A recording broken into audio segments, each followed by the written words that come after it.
일본에서 10년을 산 지인을 따라 오사카를 다녀왔습니다.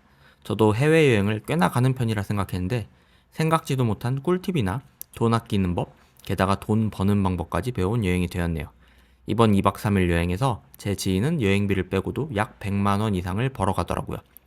오늘 이야기에서 일본, 오사카, 교토, 간사이 지역을 다녀오며 알게 된 이야기나 꿀팁에 대해 이야기해 보도록 하겠습니다.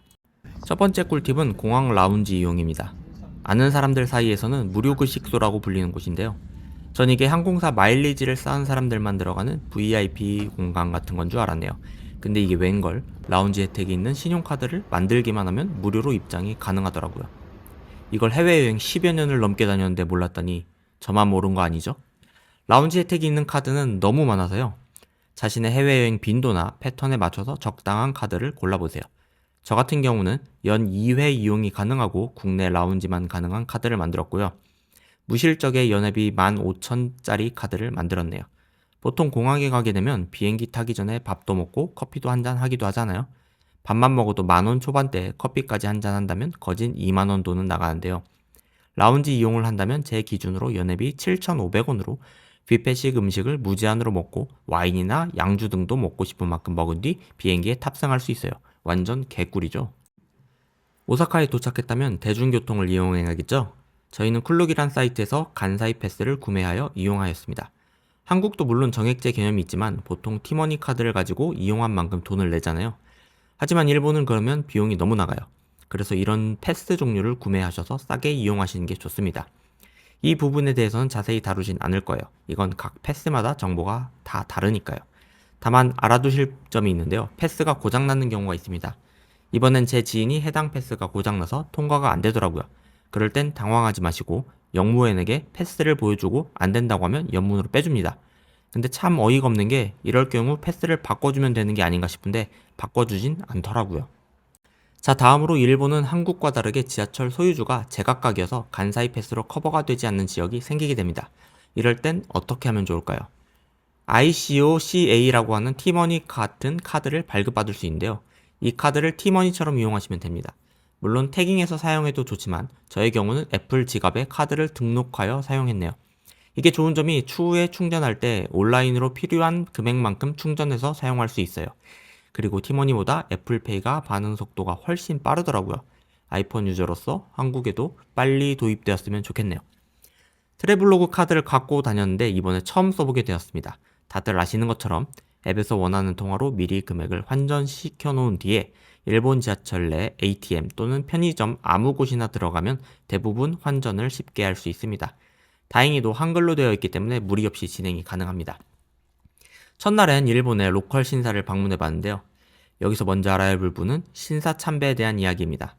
과거 일제 침략기에 신사참배는 일본 천황에 대한 충성을 맹세하는 신사참배입니다. 하지만 일본 로컬에서의 신사참배는 단순한 종교적 혹은 문화적 행위로 여겨집니다. 굳이 말하자면 우리나라의 고수레나 산길에 보이는 돌탑 같은 개념이라고 보시면 됩니다. 여튼 문화체험을 좋아하는 저는 가까운 일본 신사에 들어가서 체험을 해봤네요. 저 같은 경우는 일본 애니로 배우다 보니 운세 뽑는 거 꼭 한번 해보고 싶었거든요. 우선 화면에서 보이는 것처럼 입구에서 물로 씻는 의식을 진행하게 됩니다. 이건 애니에서도 못 봤던 건데 원래 이런 게 있었나요? 여튼 정석이라고 생각하고 한번 해봤습니다. 다음은 구멍 뚫린 돈을 넣고 사진에서 나온 순서대로 소원도 빌고 합장도 하고 하는 방식입니다. 돈을 넣는 거랑 구멍 뚫린 돈을 넣는다는 거는 이번에 처음 알게 되었네요. 저는 소원을 돈으로 빌었습니다. 여러분들도 비슷하겠죠? 그런 뒤에 운세 뽑기를 해봤습니다. 운세 뽑기는 대길, 최고로 좋은 운이죠. 크게 길과 흉이 있는데 애니에서는 흉이 나왔을 때 주인공들이 크게 실망하는 모습들만 많이 봤는데 이번엔 제 지인이 흉이 나왔더라고요. 하지만 이 흉이 끝이 아닙니다. 화면에 보이는 나무같이 보이는 구조물에 흉을 묶어둡니다. 그러면 바람에 날려 이 흉이 날아간다고 하여 나의 불운이 사라진다고 믿더라고요. 혹시 아셨나요? 다음날은 교토로 이동을 했습니다. 교토 이동에는 어제 구매했던 간사이 패스를 이용했는데요. 이게 한국과 달리 급행열차가 있고 스페셜 급행열차가 있더라고요. 시간표를 잘 봐서 S래피드 급행열차를 타시는 게 좋습니다. 이게 가장 빠르거든요. 교토에서는 키요미즈데라라는 곳을 갔습니다. 이곳은 778년에 세워진 오래된 불교 사찰로 정말 많은 사람들이 찾는 곳이라고 하네요. 이번엔 날이 좀 덥고 평일에 가서 사람이 별로 없지만 가을 시즌 주말에는 길이 빡빡하게 가득 찬다고 합니다. 화면에서 보이는 약간의 언덕이 있는데요. 이 언덕에서 넘어지면 3년 내에 죽는다는 전설이 있습니다. 이곳에서 걸어 다닐 때는 조심히 걸어 다니는 게 좋겠네요. 이곳에서 휴식을 위해 스타벅스를 찾았습니다. 왜 하필 스타벅스였을까요? 이곳의 스타벅스는 굉장히 남다릅니다. 보시는 것처럼 우리가 일반적으로 알고 있는 스타벅스가 아닌 일본 전통 느낌의 커피숍이었거든요. 팁을 드리자면 오늘의 드립커피를 주문하시면 당일 기준 다른 스타벅스점을 방문 시 영수증 제출만 해도 같은 커피를 리필 받을 수 있다는 겁니다. 전 커피에 약한 편이라 일반 커피를 주문했는데요. 만약 1일 2잔 이상이라면 오늘의 드립커피를 마시고 영수증을 꼭 챙겨가세요. 다음 코스는 후시미 이나리 타이샤, 일명 천개의 도리이라는 곳을 갔습니다. 관문처럼 생긴 도리이가 1000개나 있다고 해서 붙여진 이름인데요. 실제로는 10,000개 이상으로 구성되어 있다고 합니다.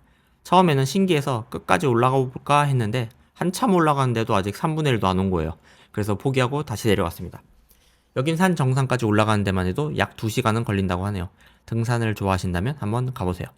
마지막으로 이번에 배운 돈 버는 꿀팁입니다. 아마 들어는 보셨을 거예요. 일본에서 값싼 물건을 사다가 한국에다 되파는 그런 거 말이죠. 물론 이게 합법은 아니지만 또 이게 불법이라고 하기엔 애매한 회색지대에 있는 게 사실입니다. 게다가 금액이 너무 커진다면 문제가 있겠죠. 여튼 크림이라고 하는 서비스를 알고 계신가요? 저도 이번에 처음 알게 된 건데 새 물건을 기준으로 하여 원하는 상품을 싸게 혹은 한국에서 팔지 않는 것을 원하는 수요에게 팔 수 있는 서비스라고 하더라고요. 물론 공부가 조금은 필요할 테고 아무거나 사서는 손해만 볼 수도 있습니다. 다만 실시간으로 원하는 사람의 수요와 가격대 그리고 판매 거래량을 볼 수 있으니 어지간하면 실패는 안 하겠더라고요.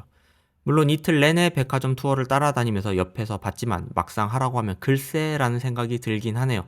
말 그대로 손품, 발품 팔아가면서 물건 들고 왔다 갔다 하는 게 쉽지만은 않으니까요. 이런 게 보면 세상 참 쉬운 일이 없다고는 생각이 듭니다. 하지만 큰 돈 말고 딱 비행기, 호텔 값만 벌겠다는 생각으로 해보는 건 괜찮을 것 같네요. 그럼 공짜 여행이나 다름이 없으니까요. 오늘 영상이 좋으셨다면 구독과 좋아요, 알림 설정 부탁드립니다.